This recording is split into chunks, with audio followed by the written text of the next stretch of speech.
ನಮ್ಮ ಜೊತೆ ಮುಖ್ಯಮಂತ್ರಿಗಳ ಕಾನೂನು ಸಲಹೆಗಾರಾಗಿರ್ತಕ್ಕಂಥ ಎಸ್ ಪೊನ್ನಣ್ಣ ಇದ್ದಾರೆ. ಇವತ್ತು ಪ್ರಾಸಿಕ್ಯೂಷನ್ ವಿಚಾರ ಸಂಬಂಧಪಟ್ಟಾಗೆ ಆದೇಶ ಪ್ರಕಟ ಆಗುತ್ತಾ, 4 ವಕೀಲರ ಇವತ್ತಿನ ವಾದ ಏನಿರುತ್ತೆ, ಒಟ್ಟಾರೆ ಇವತ್ತಿನ ಪ್ರೊಸೀಜರ್ ಬಗ್ಗೆ ನಮ್ಮ ಜೊತೆ ಪೊನ್ನಣ್ಣರವರು ಮಾತನಾಡ್ತಾರೆ. ಸರ್, ಇವತ್ತು ಕೋರ್ಟ್ನಲ್ಲಿ ಏನೆಲ್ಲ ಪ್ರೊಸೀಜರ್ ನಡೆಯುತ್ತೆ ಸರ್? ಈಗಾಗಲೇ ಕಳೆದ ತಾರೀಕಿನಂದು ಉಚ್ಚ ನ್ಯಾಯಾಲಯ 3 ಪ್ರತಿವಾದಿಗಳು, ಖಾಸಗಿ ಪ್ರತಿವಾದಿಗಳಿಗೆ ಮತ್ತು ಸನ್ಮಾನ್ಯ ರಾಜ್ಯಪಾಲರಿಗೆ ತಮ್ಮ ಲಿಖಿತವಾದಂಥ ಉತ್ತರವನ್ನು ಈ ಅರ್ಜಿಗೆ ಕೊಡಿ. ಲಿಖಿತವಾದಂಥ ಉತ್ತರವನ್ನು ನೀಡಿದ ನಂತರ ನಾವು ಎಲ್ಲ ವಿಚಾರಗಳನ್ನು ನಿಮಗೆ ವಾದ ಮಂಡನೆ ಮಾಡಲಿಕ್ಕೆ ಅವಕಾಶವನ್ನು ಕೊಡ್ತೀವಿ ಮತ್ತು ನಾನು ತೀರ್ಪನ್ನು ನೀಡ್ತೀನಿ ಅಂತ ಹೇಳುವಂಥದ್ದನ್ನು ಹೇಳಿದ್ದಾರೆ. ಈಗ ಪ್ರತಿವಾದಿಗಳಾದಂಥ 3ನೇ ಪ್ರತಿವಾದಿಗಳಾದಂಥ ಶ್ರೀ TJ ಅಬ್ರಾಹಂ ಅವರು ಮತ್ತು 4ನೇ ಪ್ರತಿವಾದಿಗಳಾದಂಥ ಪ್ರದೀಪ್ ಅವರು, ಅವರಿಬ್ಬರ ಉತ್ತರ ನಮಗೆ ಕೊಟ್ಟಿದ್ದಾರೆ. ಅಂದರೆ ಮಾನ್ಯ ಮುಖ್ಯಮಂತ್ರಿಗಳ ವಕೀಲರಿಗೆ ಕೊಟ್ಟಿದ್ದಾರೆ. 5ನೇ ಪ್ರತಿವಾದಿಗಳು ಮತ್ತು ಮಾನ್ಯ ರಾಜ್ಯಪಾಲರು ಯಾವುದೇ ಉತ್ತರವನ್ನು ಇನ್ನೂ ನೀಡಿರೋದಿಲ್ಲ. ಅದರಿಂದ ಇವತ್ತು ಕೋರ್ಟ್ನಲ್ಲಿ ನಮ್ಮ ವಾದನೆಯನ್ನು ಮಂಡನೆ ಮಾಡಲಿಕ್ಕೆ ನಾವೆಲ್ಲ ಸಿದ್ಧತೆಯನ್ನು ಮಾಡಿಕೊಂಡಿದ್ದೀವಿ. ಹಿರಿಯ ವಕೀಲರಾದಂಥ ಅಭಿಷೇಕ್ ಮನು ಸಿಂಘ್ವಿ ಅವರು ಕೂಡ ಡೆಲ್ಲಿಯಿಂದ ಆಗಮಿಸಿದ್ದಾರೆ. ಅವರು ಕೂಡ ಎಲ್ಲ ತಯಾರಿಯನ್ನು ಮಾಡಿಕೊಂಡಿದ್ದಾರೆ. ಮಾನ್ಯ ಮುಖ್ಯಮಂತ್ರಿಗಳ ಪರ ಅಭಿಷೇಕ್ ಮನು ಸಿಂಘ್ವಿ ಅವರು ಮತ್ತು ಪ್ರೊಫೆಸರ್ ರವಿವರ್ಮ ಕುಮಾರ್ ಅವರು ಇಬ್ಬರು ಹಿರಿಯ ವಕೀಲರು ಇರ್ತಾರೆ. ಮತ್ತು ಅವರ ಜೊತೆಗಿರುವಂಥ ಅವರ ಸಹಪಾಠಿಗಳು ಎಲ್ಲ ಉಚ್ಚ ನ್ಯಾಯಾಲಯದ ತೀರ್ಪುಗಳಿರ್ಬೋದು, ನಮ್ಮ ನ್ಯಾಯಾಲಯದ ತೀರ್ಪುಗಳಿರ್ಬೋದು, ಇದೆಲ್ಲವನ್ನು ನಾವು ಸಂಪೂರ್ಣವಾಗಿ ವಿಶ್ಲೇಷಣೆಯನ್ನು ಮಾಡಿ ಎಲ್ಲ ತಯಾರಿಯನ್ನು ಮಾಡಿಟ್ಟಿದ್ದೇವೆ. ನೀವು ಹಲವಾರು ಕೇಸ್ಗಳು ನೋಡಿದ್ರೆ ಇದು ಸಿವಿಲ್ ಡಿಸ್ಪ್ಯೂಟ್ ಅಂತ ಕರೀಲಾಗ್ತಿದೆ ಇರ್ತಕ್ಕಂಥದ್ದು. ಈಗ ಕರಪ್ಷನ್ ಆ್ಯಕ್ಟ್ ಅಡಿ ಕೇಸ್ ಹಾಕಿರ್ತಕ್ಕಂಥದ್ದು. ನಿಮಗೆ ಇಲ್ಲಿರ್ತಕ್ಕಂಥ ನಿಮ್ಮ ಪರವಾಗಿ ಆಗುವ ಒಂದು ವಿಶ್ವಾಸ ಇರ್ತಕ್ಕಂಥ ಪಾಸಿಟಿವ್ ಅಂಶಗಳೇನು ಸರ್?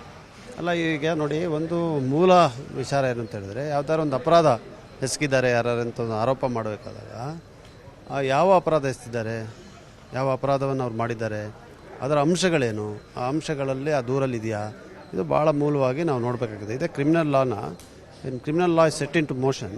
ಯಾವ ಥರ ಮುಖ್ಯವಾದಂಥ ವಿಚಾರಗಳಿದೆ ಅಂತ, ಇದು ಯಾವುದೂ ಕೂಡ ಅವ್ರು ಕೊಟ್ಟಂಥ ಅರ್ಜಿಯಲ್ಲಿರ್ಬೋದು, ಅವ್ರು ಕೊಟ್ಟಂಥ ದೂರಲ್ಲಿರ್ಬೋದು, ಅಲ್ಲಿ ನ್ಯಾಯಾಲಯದ ಮುಂದೆ ನೀಡಿದಂಥ ದೂರಲ್ಲಿರ್ಬೋದು, ಈಗ ಅವ್ರು ಕೊಟ್ಟಂಥ ಉತ್ತರದಲ್ಲಿರ್ಬೋದು, ಇದು ಯಾವುದೂ ಕಾಣೋದಿಲ್ಲ. ಈ ಯಾವುದೇ ಅವರ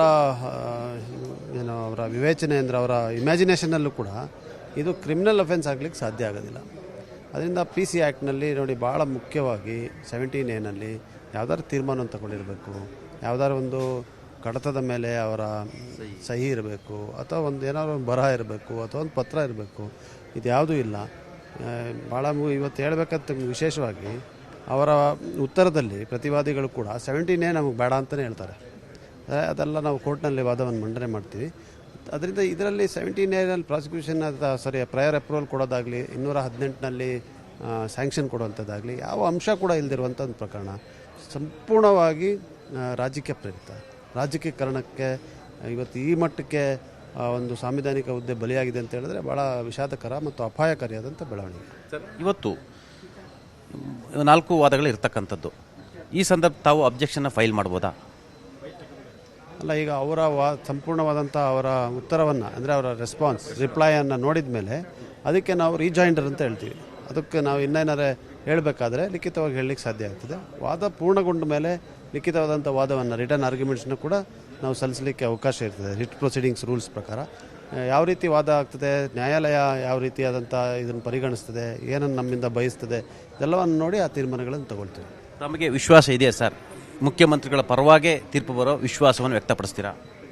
ಖಂಡಿತವಾಗಿ ಕಾನೂನಿನ ಅರಿವಿಕೆ ಇರುವಂಥವ್ರು ಯಾರು ಕೂಡ ಇವತ್ತು ನೋಡಿ, ಹಿರಿಯ ವಕೀಲರು, ನಿವೃತ್ತ ನ್ಯಾಯಮೂರ್ತಿಗಳು, ಇವ್ರು ಯಾರು ಪಕ್ಷಕ್ಕೆ ಸೇರಿದವರಲ್ಲ. ಯಾವ ಪಕ್ಷಕ್ಕೆ ಹೇಳಬೇಕಾದ್ರೆ ಅಶೋಕ್ ಹರ್ನೇಳ್ ಅವರು ಭಾರತೀಯ ಜನತಾ ಪಕ್ಷದ ಸರ್ಕಾರದಲ್ಲಿ ಅಡ್ವೊಕೇಟ್ ಜನರಲ್ ಆಗಿದ್ದಂಥವ್ರು.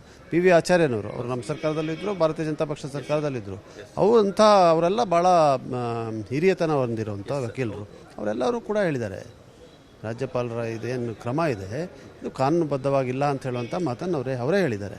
ಸೊ ಯಾವ ನೀವು ವಕೀಲರನ್ನು ಕೇಳ್ಬೋದು, ಯಾರು ಕಾನೂನ ವಿದ್ಯಾರ್ಥಿಗಳನ್ನು ಕೇಳ್ಬೋದು, ಎಲ್ಲೇ ಇರ್ಬೋದು, ಅವರು ಡೆಲ್ಲಿಯಲ್ಲಿರ್ಬೋದು, ಇಲ್ಲೇ ಇರ್ಬೋದು. ಅವ್ರನ್ನ ಕೇಳಿದಾಗ ನಮಗೆ ಭಾಳ ಸ್ಪಷ್ಟವಾಗಿ ಏನು ಎದ್ದು ಕಾಣ್ತದೆ ಅಂತ ಹೇಳಿದ್ರೆ, ಕಾನೂನಿನಲ್ಲಿ ಈ ಒಂದು ಕ್ರಮ ಏನು ಮಾನ್ಯ ರಾಜ್ಯಪಾಲರಿದೆ ಅದನ್ನು ರಕ್ಷಣೆ ಮಾಡಲಿಕ್ಕೆ ಸಾಧ್ಯ ಇರೋದಿಲ್ಲ.